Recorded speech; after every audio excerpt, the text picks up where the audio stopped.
ପ୍ରବଳ ପରିଶ୍ରମ ହେଉଛି ଆଉ ମାଟି ହାଣିକି ତାକୁ ଏତେ ଯତ୍ନରେ କରି ମୂଳା ମଞ୍ଜି ପକାଇ ତାକୁ ଘୋଡ଼େଇ ଯେଉଁଠି ପଡ଼ିଆ ପଡ଼ିଆ ସେଠି ଘୋଡ଼ିଆ ଘୋଡ଼ି ହେଇଯାଉଛି। ପ୍ରବଳ ଅଣ୍ଟା ସଳିକି ପାରୁନାହାନ୍ତି ଚାଷୀ, କିନ୍ତୁ ଖଟୁଛନ୍ତି ପ୍ରବଳ। ତେଣିକି ଭଗବାନଙ୍କ ଉପରେ ଭରସା କରିକି ଚାଷୀ ଚାଷ କାମ ଚଲେଇଛି ଆଉ। ଚାଷ ପ୍ରବଳ ପରିଶ୍ରମ,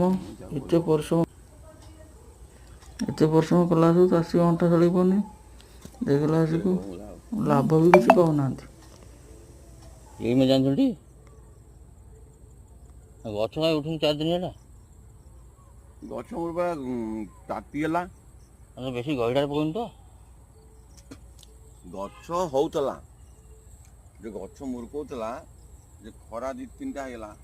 ମୋର 7-8 ଦିନ ହେଲେ ପକେଇବା, 8 ଦିନ 3-4 ଦିନ ଯେ ଗଛ ବାହାରିଲା ମୁରୁକେଇଲା, ଯେ ଖରା ହେଲା, ଖରା ତାତି